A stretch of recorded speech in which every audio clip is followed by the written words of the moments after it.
মাননীয় স্বস্তিকা দেবী, মাননীয়া বিদীপ্তা চক্রবর্তী, মাননীয়া শ্রীলেখা মিত্র, মাননীয় পরমব্রত চট্টোপাধ্যায়, মাননীয়া সুদীপ্তা চক্রবর্তী, মাননীয়া দেবলীনা দত্ত, আপনাদের প্রত্যেকের উদ্দেশ্যে কিছু কথা বলার জন্যই ভিডিও।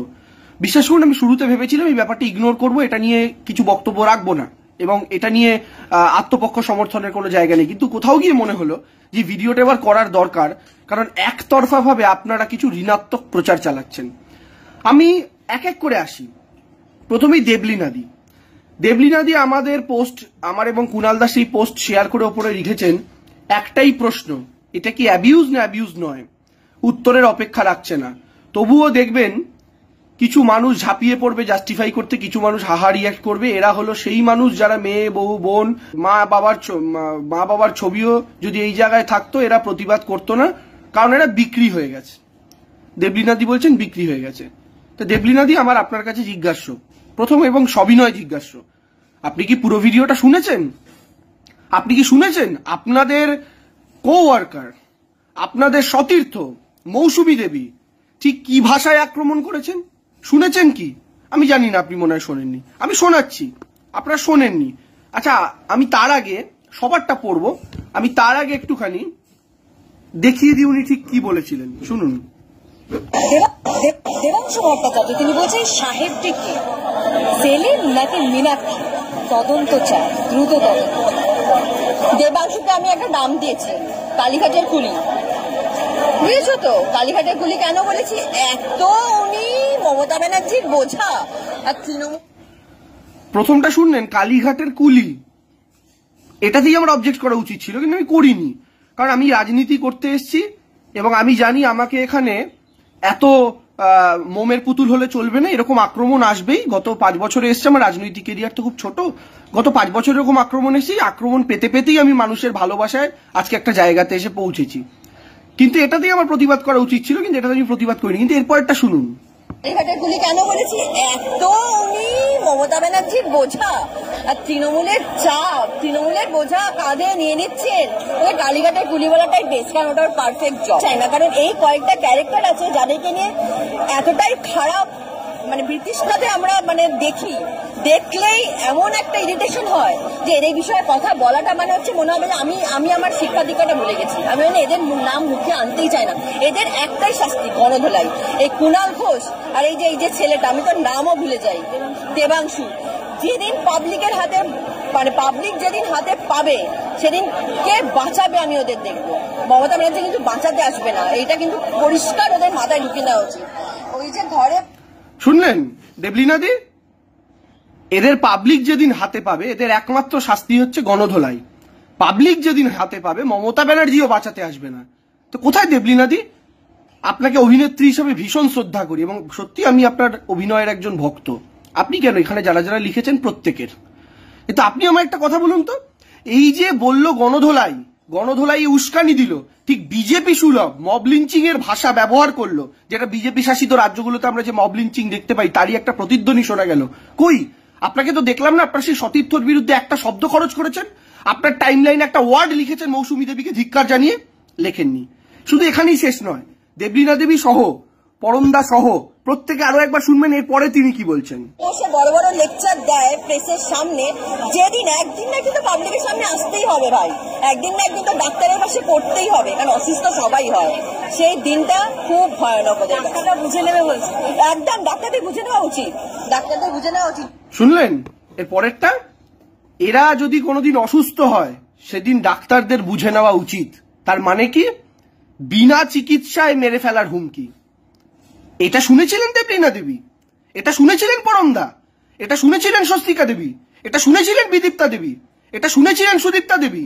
যদি শুনে থাকেন আপনাদের কারোর প্রোফাইলে এটা নিয়ে একটা প্রতিবাদ নেই কেন? সুদীপ্তা দেবী লিখেছেন, ইনি আমার খুব প্রিয় অভিনেত্রী, লিখছেন একরাশ ছি, আমি পোস্টটা দেখাচ্ছি আপনাদের সাথে সাথে। মনে রাখবেন আমাদের লড়াইটা এদের বিরুদ্ধেও, এই অসভ্য অশিক্ষিত নির্লজ্জ পুরুষদের বিরুদ্ধেও। জনসমক্ষে একজন মহিলাকে নিয়ে যারা এই ভাষায় কথা বলেন তারা আড়ালে কি বলতে পারেন তা অনুমান করতে পারার জন্য কোনো পুরস্কার নেই। দিদি, আমি পুরুষ, তাই আমার এই শুধুমাত্র এই পোস্টটা খুব খারাপ লেগেছে। আর আপনার সতীর্থ একজন মহিলা বিজেপির ভাষায় মব লিঞ্চারদের ভাষায় মব লিঞ্চিং এর হুমকি দিচ্ছেন, গণপিটুনি দেবার জন্য পাবলিককে উস্কাচ্ছেন, ডাক্তাররা যেন চিকিৎসা না দেয় তার জন্য ডাক্তারদের উস্কাচ্ছেন, সেটা নিয়ে আপনি একবার প্রতিবাদ করার কথা ভাবলেন না? আচ্ছা ছেড়ে দিন, আসছি পরের পোস্টে। পরমব্রত চট্টোপাধ্যায় খুব প্রিয় অভিনেতা আমার, বলতে পারেন এই মুহূর্তে বাংলায় আমার টপ 3 পছন্দ যদি হয় তার মধ্যে নিয়ে একজন। যাই হোক, লিখছেন, কারুর কথা আক্রমণাত্মক মনে হলে রাজনৈতিক জবাব দিন।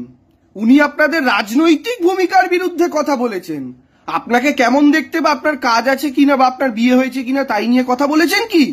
পরমদা, যেটা শুনলেন ওটা রাজনৈতিক ভূমিকার বিরুদ্ধে কথা বলা পরমদা? এদের একটাই শাস্তি, গণধোলাই।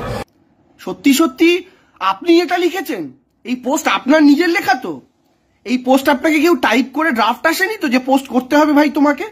নাকি আপনারা প্রত্যেকে ফোমো রোগে ভুগছেন, ফিয়ার অফ মিসিং আউট, যে চলো সবাই গালাগাল করছে দেবাংশুকে আর কুণাল ঘোষকে, এই সুযোগে আমরাও একটা গালাগালি দিয়ে দিই, না হলে কোথাও গিয়ে বোধহয় এই মুহূর্তে যে একটা ট্রেন্ড চলছে সেই ট্রেন্ডের বাইরে গা ভাসানো হয়ে যাবে।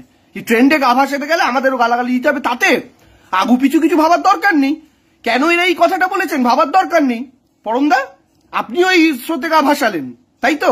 আচ্ছা, তারপরের পোস্ট, শ্রীলেখা মিত্র, এই কুণাল ঘোষদের না নেচে এদের চিনে রাখুন, you are the potential rapist, condemn you. কে বলছেন? শ্রীলেখা দেবী। তা শ্রীলেখা দেবী, আপনি আপনার সহ অভিনেত্রী ঋতুপর্ণা সম্পর্কে কদিন আগে কি বলেছেন? যে যারা জানেন না আমি তাদেরকে শুনিয়ে দিচ্ছি, শুনুন। এটা হচ্ছে শ্রীলেখা মিত্রের গলা, ভালো করে শুনে নিন। তার আগে ব্যাকগ্রাউন্ডটা বলে দিই। একজন সাংবাদিকেরা ইন্টারভিউ নিয়েছিলেন, ইন্টারভিউটা ছাপেননি, সেই জন্য রাগে উনি সেই সাংবাদিককে হোয়াটসঅ্যাপে ভয়েস মেসেজ পাঠিয়েছিলেন। এই শ্রীলেখা মিত্র কি পাঠিয়েছিলেন শুনুন। ফোনটা ধরার যখন সাহস নেই তাহলে আর ইন্টারভিউটা নিতে কাউকে বলো না। আমার ইন্টারভিউ দিতে কোনো অসুবিধা হয় না, তোমাদের ছাপাতে অসুবিধা হয় তো? তাহলে তোমরা ওর পদে তেলটাই মারো সমাধি। হ্যাঁ, মমতার চটি চাটো, যদুপর্ণাদের বিয়েতে তেলটাই মারো, আর আমার ইন্টারভিউ নিতে আসবে না কোনোদিন। শুনলেন? তা আমার জিজ্ঞাস্য, শ্রীলেখা দেবী সহ বাকি প্রত্যেকটা মহিলা প্রতিবাদীদের, এবং শ্রীলেখাদি লিখেছেন পোটেনশিয়াল রেপিস্ট, পুরুষ বলে পোটেনশিয়াল রেপিস্ট। আর শ্রীলেখাদি, আপনি আপনার একজন সহ অভিনেত্রীকে যে ভাষায় আক্রমণ করলেন, তার নামের ঋতুপর্ণার ঋতুটা বদলে দিয়ে যে শব্দটা ব্যবহার করলেন, এর অর্থ কি বলুন তো? এর অর্থ কি? আর আমি সকল সেলিব্রিটি, সুদীপ্তা দেবী, বিদীপ্তা দেবী, পরমব্রত চট্টোপাধ্যায়, স্বস্তিকা দেবী, আমি প্রত্যেকে, দেবলীনা দেবী, প্রত্যেককে জিজ্ঞাসা করতে চাই, আপনাদেরই একজন সিনিয়র সহ অভিনেত্রী ঋতুপর্ণা সম্পর্কে শ্রীলেখার এই বক্তব্যটা যখন ভাইরাল হয়েছিল, কতজন আপনারা কন্ডেম করে ফেসবুকে পোস্ট করেছিলেন? কতজন? জানতে চাই।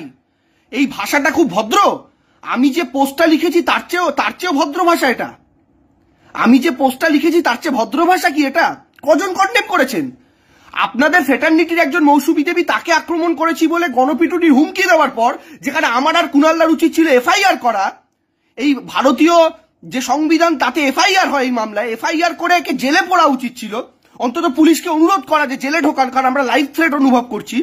সেটা না করে আমরা হাসি মজার মধ্যে দিয়ে ব্যাপারটাকে কাটিয়ে দিয়েছি, তাতেই আপনাদের এত কষ্ট।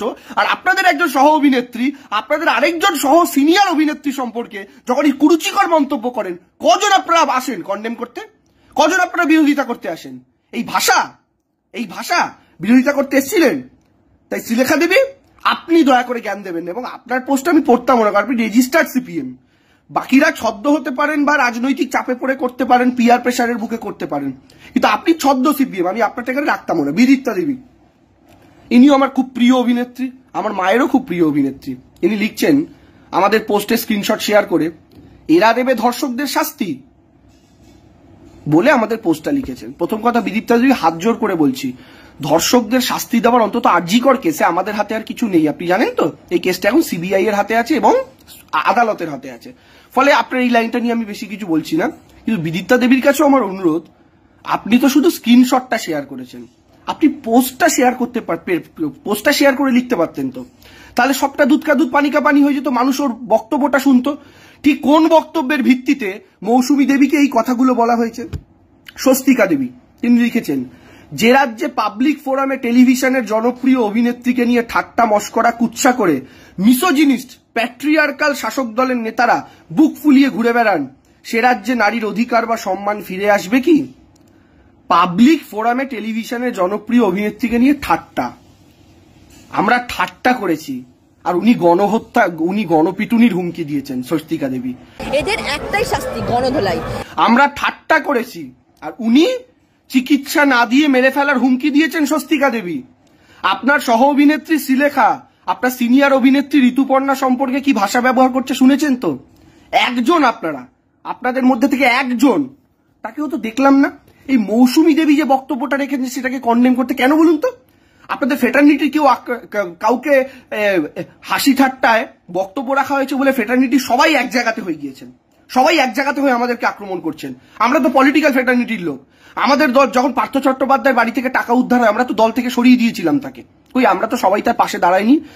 সন্দেশখালী শাহজাহানের বিরুদ্ধে যখন অভিযোগ ওঠে আমরা তো তাকে দল থেকে তাড়িয়ে দিয়েছিলাম। কই আমরা তো তার পাশে দাঁড়াইনি। আমরা তো কারোর পাশে দল থেকে দাঁড়াইনি। এইবার যে অভিযোগ উঠলো বিরূপাক্ষ থেকে শুরু করে অভিজ্ঞদের বিরুদ্ধে, তাদেরকেও আমরা দল থেকে সরিয়ে দিয়েছি, কই পাশে তো দাঁড়াইনি। তে আপনাদের কি দায় পড়েছে? আপনাদের ফেটার্নিটির কেউ যদি অন্যায়ও করে, অ্যাপলিটিক্যাল লোক যদি হয়, পলিটিক্যাল লোক হলে আপনারা তো তাও ছেড়ে কথা বলেন না কাউকে, কারণ হিরণ দেবকে নিয়ে কি বলেছে, এছাড়াও আরো একে অপরকে নিয়ে কি বলেন এই ইতিহাস আমরা জানি। কিন্তু আপনাদের ফেটার্নিটির কেউ যদি অন্যায় করে সেটা লেখার সাহস আপনাদের কারণ নেই কেন বলুন তো? কারণ কি এটা যে মৌসুমী দেবী সিপিএম এর সঙ্গে যুক্ত এবং সিপিএম এর এই ট্রোল আর্মিকে আপনারা প্রত্যেকে ভয় পান? আপনারা এটা জানেন যে সিপিএম এর এই সমর্থক এই মহিলা মৌসুমী দেবী, তাকে নিয়ে যদি আপনারা কন্ডেম করেন, তার বক্তব্যকে কন্ডেম করে পোস্ট করেন, তাহলে এই সিপিএম এর ট্রোল আর্মি আপনাদেরকে ছেকে ধরবে। আপনারা সেটা সহ্য করতে পারবেন না সুদীপ্তা দেবী, বিদীপ্তা দেবী, আপনারা সেটা সহ্য করতে পারবেন না স্বস্তিকা দেবী।